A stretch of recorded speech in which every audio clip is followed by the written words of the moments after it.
And thanks for staying with us here on News Central's Breakfast Central. We are indeed excited. It's Friday. Well, let's take off in Zimbabwe. Well, Zimbabwe and Nigeria seem to have a lot in common. Well, let's tell you what it is. Zimbabwe will soon adopt a law that will make it unlawful for other countries to hire its health staff, according to the Vice President of the country, Constantino Chiwenga. Now, here's what we know about what the Vice President, who also doubles as the Minister of Health, has to say. So let's take a look at it very quickly. Well, the Vice President and the Health Minister, Mr. Chiwenga, says the disappearance of medical personnel is equivalent to human trafficking, and on Wednesday he announced harsher punishments for individuals who, in his opinion, had robbed the country of its human capital. Mr. Chiwenga said if one deliberately recruits and makes the country suffer, that's a crime against humanity.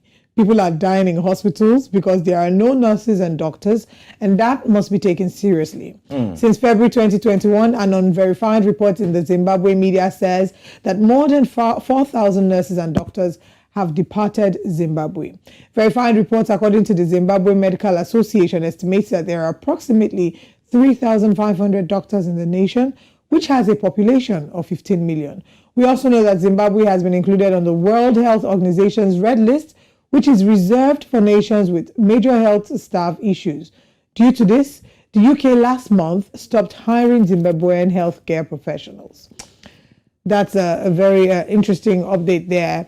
And this is not the first time that we've seen this conversation. Even as far back as recent as 2022, there had been conversations about Zimbabwe and the healthcare professionals. What we did see is you would not see anybody who is comfortable in their country with their jobs seeking to run away and look for supposed greener pastures.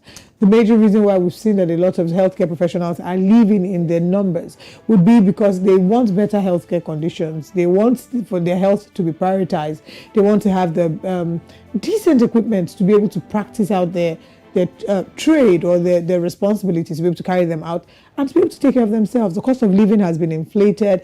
The economy in Zimbabwe has been hanging on a thread, and these people need to be able to survive. So you then saying to them that they cannot go out to look for better opportunities. I mean, I don't know how a lot of them will take that. Well, don't forget too that the United Kingdom had made open its doors to medical health care workers, and that's why you had a lot of them troop out en masse to ensure that they can get to the UK. Reasons? Well, you could say better pay, more respect for the doctors. And don't forget, the same Zimbabwe earlier this year, sometime in February, and not forgetting to last year, had medical practitioners go on strike. Initially, they had put out laws that would ensure that the medical practitioners do not have the right to go on strike, meaning that they do not have the right to protest or to engage in any form of calling out the government, especially when it had to do with an increment. But we do understand that an increment has indeed been done. There's a review, but the most important conversation at this moment is the fact that the Vice President, Constantino Chiwenga, who also doubles as the Health Minister, is saying that they are mitigating, or rather they are putting in place bills or a bill that will stop health workers from indeed leaving the country. Well, there's something similar as well to West Africa, right. So possibly when we get to that hour. I don't know how well this would fare. I was reading accounts of two different women who shared their stories, who were healthcare professionals in Zimbabwe. What we did see was that a number of them leave Zimbabwe to accept menial jobs in the UK because, according to the reports, what they earn is 10 times higher than what they earn in Zimbabwe. So you can't tell someone. So, there was a person who shared his experience and said that the first time he got his paycheck in the UK, it felt like a dream because he would never have dared to imagine that he would be able to earn that whilst working in Zimbabwe. So they've cited, low wages. They've cited equipment, not having proper equipment as part of the reasons why they're leaving. And rather than trying to put an embargo on or trying to restrict these professionals from going to seek greener pastures, I think a better alternative would be to work on ways to improve the healthcare sector, ways to improve the economy, and at least offer them something competitive, give them an offer they can't refuse. So hopefully we get to that point. But I think it's a conversation that we are willing to take on here in News Central. Why is the African medical systems, or better still, not doing so well? And why is it that you have the leaders who are indeed leaving Africa and going out of the shores of Africa to get perfection or treatments, especially from the medical practitioners who are outside of Africa, who are still African? Yes, I was going to say that. We've seen several cases where people leave here to go and carry out a procedure in the UK, in US, in Turkey, or wherever, and they get there and they see that the doctor is an African doctor. These are the conversations that we'll be having. We'll be having Darren Bartlett join us now as we go through some of the biggest stories happening across East Africa. Good morning, Darren, and thank you for joining us. You've heard the story. We're seeing healthcare professionals living in their numbers, and we're seeing that Zimbabwe is making moves to make it illegal for its healthcare professionals to be hired outside Zimbabwe. How possible or how logical is that move? And do you see it holding water? It doesn't hold water to begin with. First of all, the Zimbabwe economy is not doing well, like you said. And anybody who has gone to Zimbabwe before, you'll notice that this is a country that uses about 4 currencies. That means their currency itself doesn't hold anything. You'll find a Botswana pound there. You'll find the South African rand operating in Zimbabwe. I mean, a country that has 4 currencies, it simply means that their currency doesn't have that much value. And not only in Zimbabwe, but in other parts of Africa, most medical doctors are leaving the country for greener pastures because of pay. And even speaking here in Uganda and Kenya and Rwanda itself, had their doctors go on strike because they wanted more money. They were facing a lot of, there's a lot of pressure from them. And there are very, very, very few people or students who are taking on science subjects and interesting themselves in the medical field. That piles more pressure on the professionals who are already in the field because they have to deal with so many. You find that one doctor, even in Zimbabwe, there's a statistic that I actually read that was showing that one doctor attends to about 2,000 patients in Zimbabwe. That's quite a lot of pressure. Quite sad. Well, anyway, let's get into it now. It's time for East African Roundup, and you are indeed set. Let's begin in Rwanda first off, where President Paul Kagame, his recent re-election as chairman of the ruling party. Now, Rwandese Patriotic Front has sparked discussions as well about the future of the country's political leadership. Now, following his victory at the 16th Congress, President Kagame announced his intention to retire from politics. And I like the fact that I said he wants to be a journalist. I mean, anyway, let me let that slide. Darren, go ahead and tell us all about it. Well, Paul Kagame is a lawyer by profession. That's what he studied. And most lawyers actually become good journalists because they ask the right questions. I am a lawyer by profession, but... Oh, hello, Leonard, colleague. I'm just finding that out. Oh, yeah. It's okay, it's okay. For quite a... Okay. I don't get what? Joe feels left out because he's not a Leonard colleague, but it's okay. We can you will get there. You will get there. It's easy to get in there. So, but he is a very analytical guy when it comes to issues of the country of Rwanda. We know today they actually celebrate, the day marks 29 years since the genocide broke out, and when you look at where the people of Rwanda are coming from to always trust Kagame with leadership is because of his participation. Of course, he was part of the RPF who took over Rwanda from the genocide they were in and made it a place where it is today. But since since he became the leader of Rwanda in 2000, yes, they had a constitution that was available that gave a president a term of 7 years. But for only 2 years, and then eventually it was amended because his party felt that he still has more work to do for the country, and they changed the constitution to a 5-year term, which enabled him to stand as a president again in 2017. And here we are, and the party goes back and says, I think we still need Paul Kagame to become the leader of the party, the RPF, which is available there, giving him about 2,999 votes. That is 99% of the votes that were cast, and his closest contender, I don't know why we would use the word closest, but anyway, he's his closest contender, who had Abdul Karim, who had only 3 votes, which is 0.2%. But the party, the party is delighted to have him as the leader because they think where they have come from and where the country is going, attracting so many business partners, promoting their tourism, having so many innovations going in through the country, they still think that Paul Kagame has a vision for the country, and that they still believe they can push him to stand the same way they pushed him to stand again for presidency in 2017. They believe that they can still convince him to become a president. I mean, he desires to retire, like he says in his statements. However, when we track back his statements a little bit a while ago, he said this is a discussion that is ongoing within the party. So whatever the party will decide, that's what he will go with. The same way the party decided some time back that he should stand again for presidency for the next 2 terms, that's what he went with. So is it about him or is it about the party? If it's about him, I would expect President Paul Kagame to say, the party needs to find another leader because I want to retire. So every time a leader leaves the question of succession to the party, we've seen this in Uganda, it always comes back to the same president, an incumbent standing for presidency. So we cannot guarantee that President Paul Kagame is not going to stand, but at least it kind of sends some signal to the opposition that exists that at one time I am going to leave power. At least there's that sign that one day, one time, he's going to leave power as the president of Kagame. That when is a big question, which may not come very soon, in my view. All right, very interesting update there. Let's see what eventually happens as regards his office. And I mean, you've raised some very important points as regards leaving, when we leave the conversations about succession. Let me add this, just for context. Okay. Let's consider the party as a football club.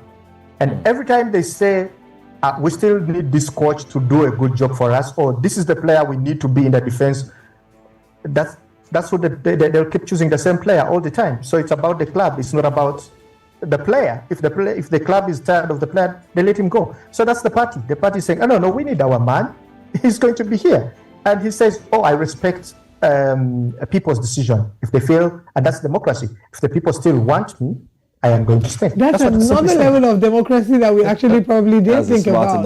By the end of the day, it is really the government of the people, for the people, by the people. It's what the people really want. Let's move away from Rwanda to what's happening the Iron Sheet scandal has been a conversation that has been making the newspaper front pages. There's a report that the government-run newspaper in South Sudan recently published reports on the diversion of the iron sheets intended for vulnerable individuals in the Karamoja region. Now, we heard that the materials were instead distributed to a village and to government officials, including the Prime Minister and the Speaker of Parliament. There's also reports that this development led the minister responsible for Karamoja, Honorable Goreti Kitutu, to be charged with abuse of office and appear in court. I hear that she would be most likely spending the Easter in jail behind bars, right? Talk to us about what this means for the people of Karamoja and the government of Uganda, and what really the way forward is. There's a mixed feeling in the people, because especially the people from the region of Karamoja who believe that they have been denied development for a very long time. And it's not the first time. There are some funds that were meant for Karamoja region which never made it there. There were some goats that were purchased to resettle people in Karamoja. The Karamojong people are nomadists. They believe in trading, in cattle keeping, and there's a time they practiced cattle raiding around the region, which was very insecure for other countries in the neighborhood. And that's how President Yoweri Museveni decided that we need to resettle the people of Karamoja and give them more to do with. First of all, they need to, if they believe that all the cows that are in the region belong to them, we need to give them more, like maybe goats, and take away the guns that they had. And they give them cows and goats and took away the guns that they had that were using to raid other region, other neighbors. But also there was a promise to resettle them so that they can settle in particular places, hence giving them iron sheets, or promising them iron sheets, because the iron sheets are not there. Even if I say give them, they're not there. So they promised them iron sheets so that they can build modern houses, and they settle in their lives. But these iron sheets, ever since the promise was made, never made it. What happened? The minister, the state minister in charge of Karamoja affairs, just got these iron sheets distributed to her village through her brother. Her mother received iron sheets and also gave some of these iron sheets to the speaker, the prime minister, and other ministers who say that they don't know how these iron sheets found their way to their homes. Quite funny, I know. But I mean, this is what they keep saying. So the minister refused to record a statement to police and the parliament. She refused to give her statement under oath. And that prompted the parliament to say, let her go to prison and she'll be delivered to court to be tried for abuse of office and causing loss for people's property. She appeared yesterday in court, and well, she was denied bail, and they said they will hear the bail application again on 12th April. She's not the first minister to be charged. Many of them have been there, but the mixed feeling in people is if she took the iron sheets and distributed it to other ministers, high government officials like the Speaker and the Prime Minister and the Minister of Finance and many more, all of those have to be brought to book. All of them have to be brought to face justice. I mean, because if you know that the property you've taken does not belong to you, they should have a sense to question and say, I am receiving iron sheets that are clearly marked that these iron sheets go to Karamoja region. They actually have a stamp, and this is how they found out. The State House anti-corruption team went and pretended to be clients were buying these iron sheets from the brother and the mother of the state minister for Karamoja affairs, and they clearly had a mark for Karamoja. Now, if the other government officials received these iron sheets, they should have questioned themselves and said, why am I receiving iron sheets that are clearly labeled for Karamoja? Assuming, or imagine you go to a supermarket and you're buying cooking oil and it's written on USA. Would you buy it? That's the thing. But people continue to buy it and distribute it. That means the person who got it into that supermarket who distributed it is a scam, or most probably stole that oil and is selling it, yet it's supposed to be given out for free.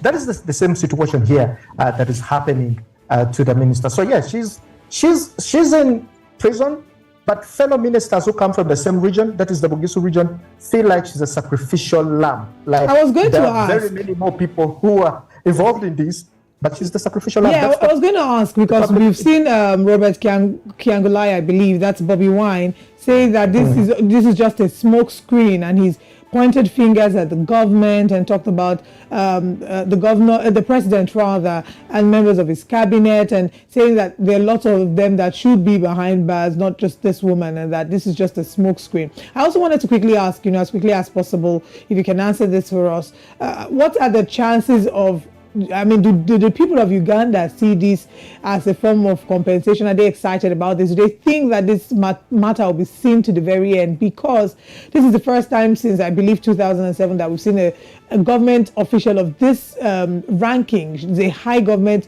or high-profile government individual, being brought before the courts. So do the people of Uganda trust that this matter will be seen to a finish, seen to the very end? Or do they think that it's something that maybe might be covered up in the end, or covered up rather? They definitely believe that this process, especially when it comes to Margaret Kitutu, who is the Honorable Minister, being in jail, that will happen because the main prison, the government prison, actually has some more government officials who are still in prison today for, again, abuse of office. The question and where people question this whole thing is, she reports to a prime minister who also received the iron sheets, okay? And they think that the supervising officer, who is the prime minister, who knew about these iron sheets and went ahead and received these iron sheets and took them to her constituency, should also be liable, because they believe she's the person who's supposed to be signing off these iron sheets. She's the first person who should be holding the minister accountable and ask questions like, where are the iron sheets? Were the iron sheets delivered to the people who are supposed to receive them?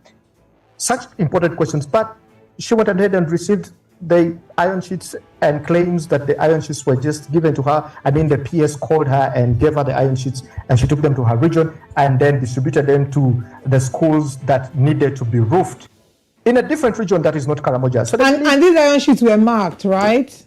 They were marked, and that's the question. So you cannot say that I am reporting to you but you don't know what I am doing with the iron sheet. It doesn't make sense. So they believe that all the ministers that were involved, including the minister in charge of East African Affairs, the former Speaker of Parliament, the Speaker of Parliament, the Minister of Finance, who actually signed off the supplementary budgets to buy those iron sheets, all of them should be answerable to these iron sheets. They should all be in court.